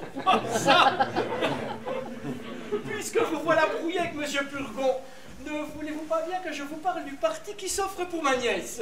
Non, mon frère, je veux la mettre dans un couvent puisqu'elle s'est opposée à mes volontés. Je vois bien qu'il y a quelque amourette là-dessous, et j'ai découvert certaines entrevues secrètes qu'on ne sait pas que j'ai découvertes. Et donc il y aurait quelques petites inclinations. Cela serait-il si criminel? Et rien peut-il vous offenser quand on ne va qu'au mariage? Quoi qu'il en soit, mon frère, elle serait religieuse. C'est une chose résolue. Vous voulez faire plaisir à quelqu'un? Je vous entends, vous en revenez toujours là, et ma femme vous tient au cœur. Oui, mon frère, c'est votre femme que je veux dire. Et non plus que l'entêtement de la médecine, je ne puis vous souffrir l'entêtement que vous avez pour elle. Et de voir que vous daignez tête baissée dans tous ces pièges qu'elle vous tend. Monsieur, ne parlez pas comme cela de madame. Madame est une femme sans artifice, qui aime, monsieur, qui l'aime. On ne peut pas dire cela. Demandez-lui un peu les caresses qu'elle me fait.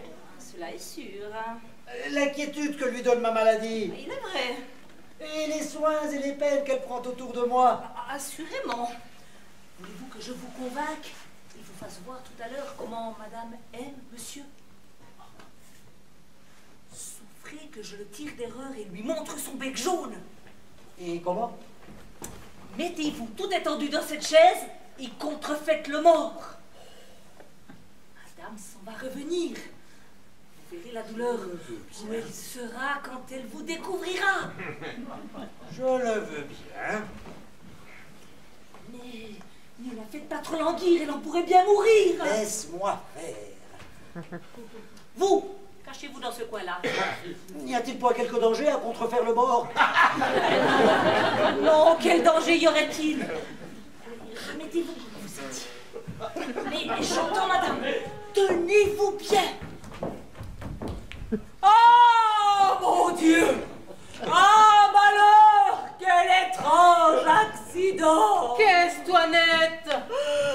Madame, Qu'y a-t-il?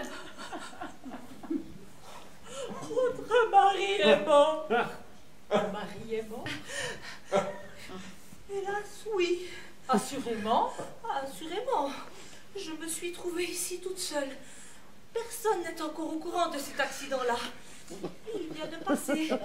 Vous le voyez, tout étendu dans cette chaise. Oh, le ciel en soit loué!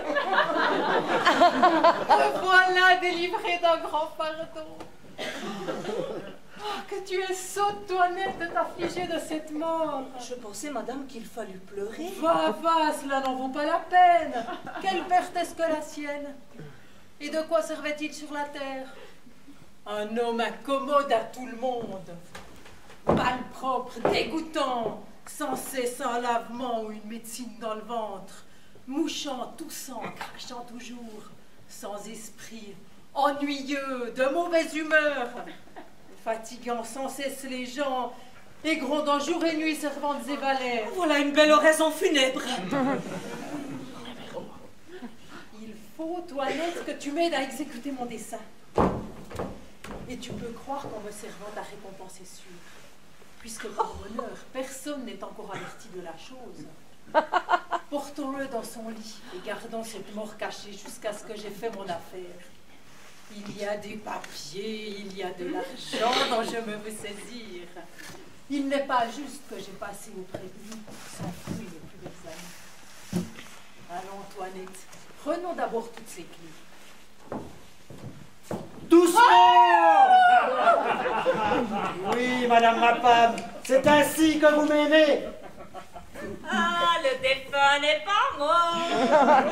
Je suis bien aise de voir votre amitié et d'avoir entendu le beau panégyrique que vous avez fait de moi.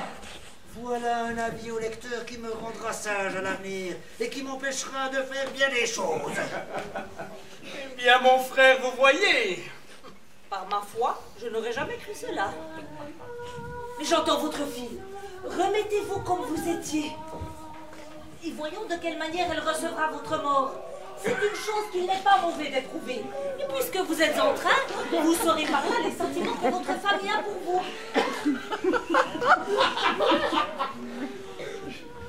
Oh, ciel! Quelle infortune! Quel terrible mal! Qu'as-tu, Toinette, et de quoi pleures-tu? Hélas, j'ai de tristes nouvelles à vous donner. Quoi? Votre père est mort. Mon père est mort, Toinette? Oui, il vient de passer entre mes bras. Une faiblesse qui lui a pris. Mon ciel! Quelle infortune! Quelle atteinte cruelle! Hélas! Faut-il que je perde mon père? La seule chose qui me restait sur terre. Qu'encore, pour un surcroît de désespoir, je le perds dans un moment où il était irrité contre moi. Que deviendrais-je malheureuse? Quelle consolation trouver après une si grande perte! Qu'avez-vous donc, belle Angélique? Quel malheur pleurez-vous? Je pleure tout ce que dans la vie j'avais de plus cher et de plus précieux. Je pleure la mort de mon père. Au ciel, quel accident, quelque inopiné! Hélas, après la demande que j'avais conjuré votre oncle de les faire pour moi, je venais me présenter à lui et tâcher par mes prières et mes respects de disposer son cœur à vous accorder à mes vœux. Ma Cléante, ne parlons plus de rien. Et laissons là toutes les pensées du mariage. Après la perte de mon père, je ne veux plus être de ce monde. Et j'y renonce à jamais. Oui, mon père, si j'ai résisté tantôt à vos volontés, Je veux du moins suivre une de vos intentions et réparer par là le chagrin que je m'accuse de vous avoir donné. Souffrez qu'ici je vous en donne ma parole et que je vous embrasse pour vous témoigner mon ressentiment.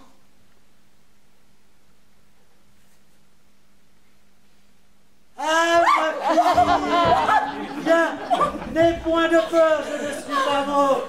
Va, tu es mon vrai sang, ma véritable fille. Et je suis bien aise d'avoir vu ton bon naturel. Oh, mon père, quelle surprise magnifique!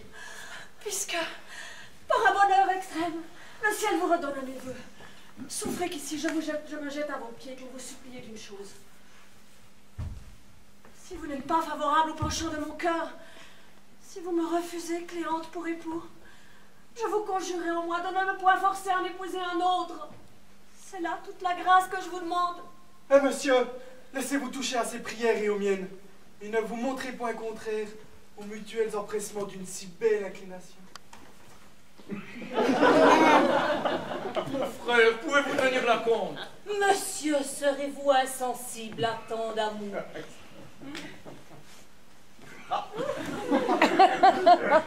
Qu'il se fasse médecin, je consens au mariage. Oui, faites-vous médecin, je vous donne ma fille.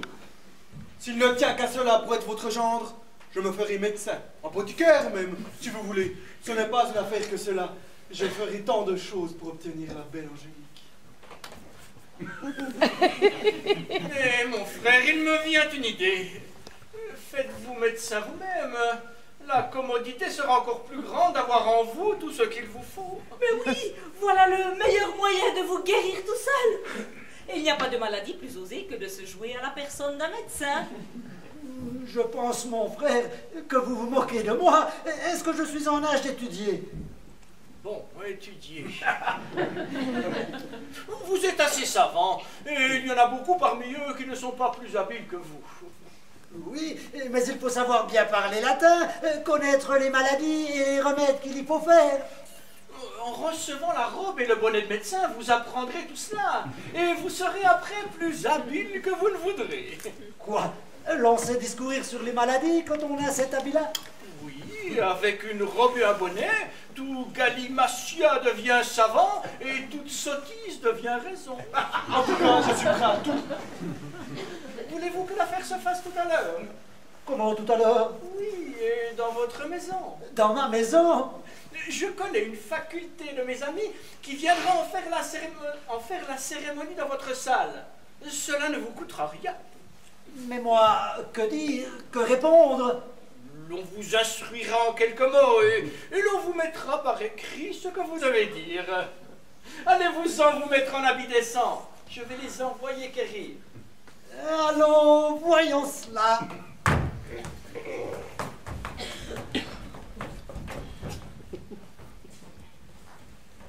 Qu'entendez-vous et que voulez-vous dire avec cette faculté de vos amis? Quel est donc votre dessein? De nous divertir un peu ce soir. Les comédiens ont préparé un petit intermède de la réception d'un médecin. Je veux que nous en prenions ensemble le divertissement et que mon frère y fasse le premier personnage. Mais mon oncle, il me semble que vous vous jouez un peu beaucoup de mon père. Ce n'est pas tant de jouer que de s'accommoder à ce plaisir. Nous y pouvons aussi prendre chacun un personnage et nous donner la comédie les uns aux autres. Le carnaval autorise cela.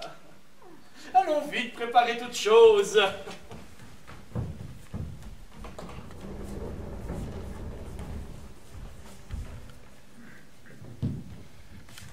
Y consentez-vous? Oui, puisque mon oncle nous y conduit.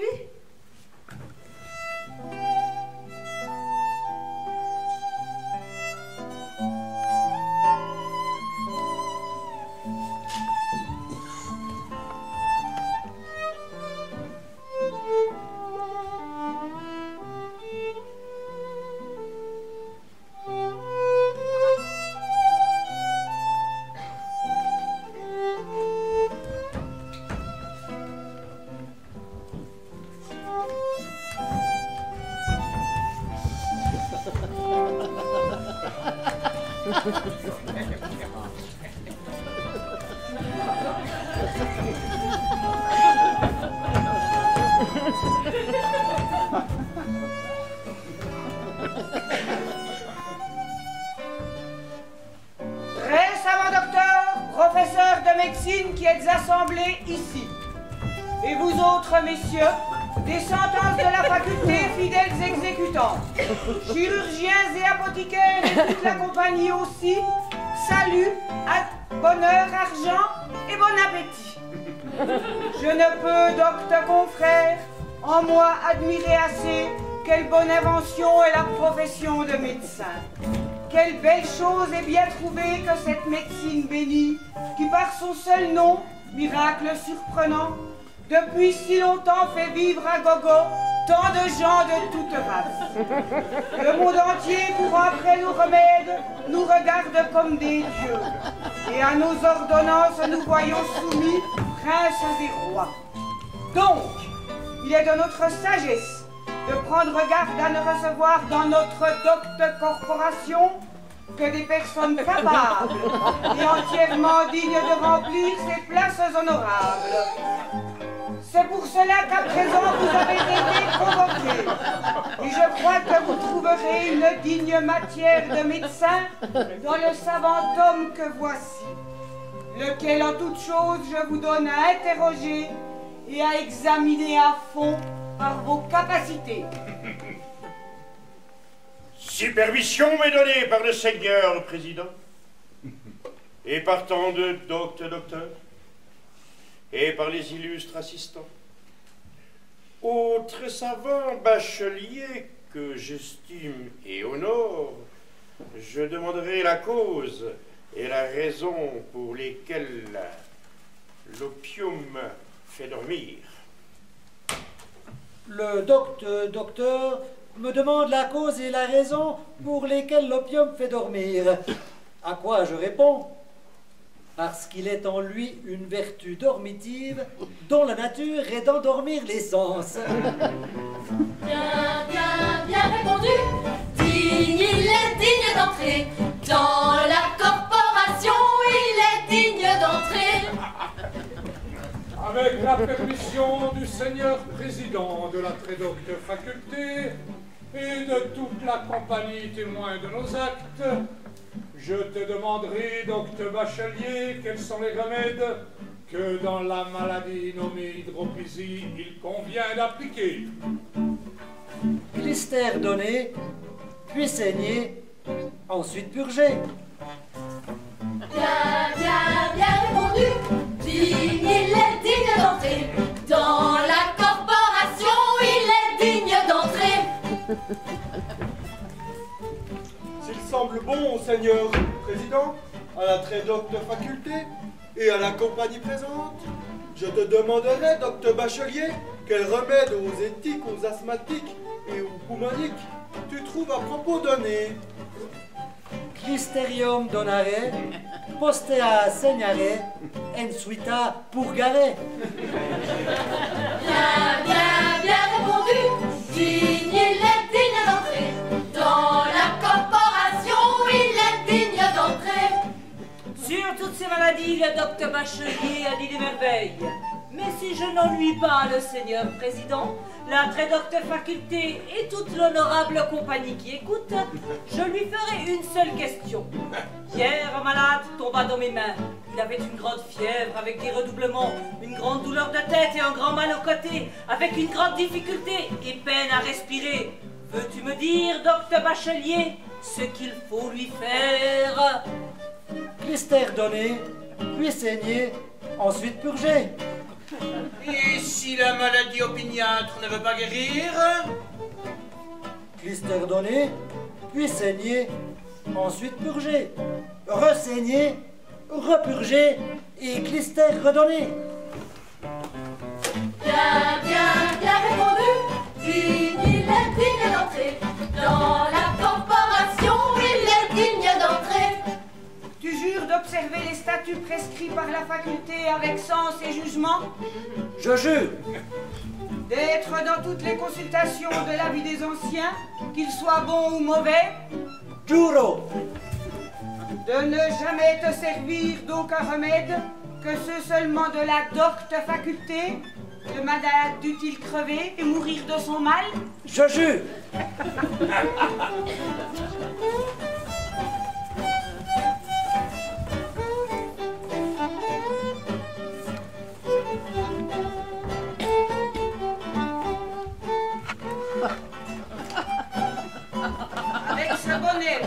viaducte. Je te donne et t'accorde la vertu et la puissance de médeciner. Médeciner. De purger. Purger. De saigner. Saigner. De couper. Couper. De tailler. Tailler. Et de tuer. Tuer. Impunément par toute la terre. Qui vive et qui mange, qui vive et qui boive, qui vive et qui saigne et qui tue, qui vive et qui mange, qui vive et qui boive, qui vive et qui saigne et qui tue.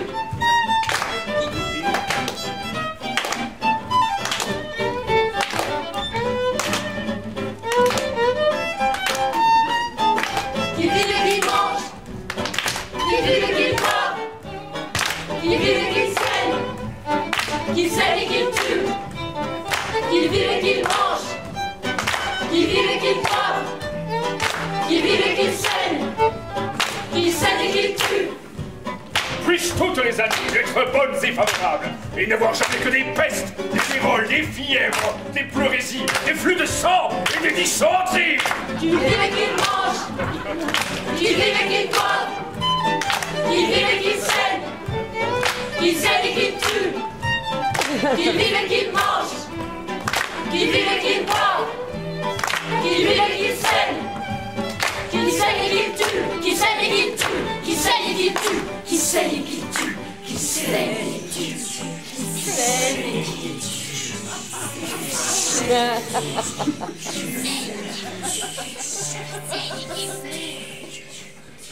Ouais.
Françoise Lechen et Catherine Frisch. Bravo.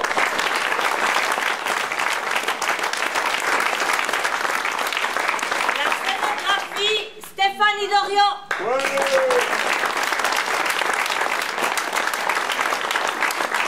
À la lumière, Juliette Poitevaux.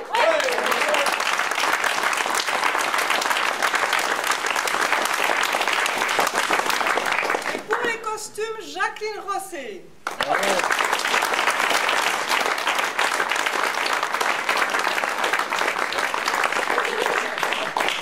Merci à la commune de Genève de nous avoir accueillis dans ces terres, c'était magnifique. Merci aux spectateurs, hein. Merci aux acteurs, c'était magnifique. Merci. Vive le Shafters Festival!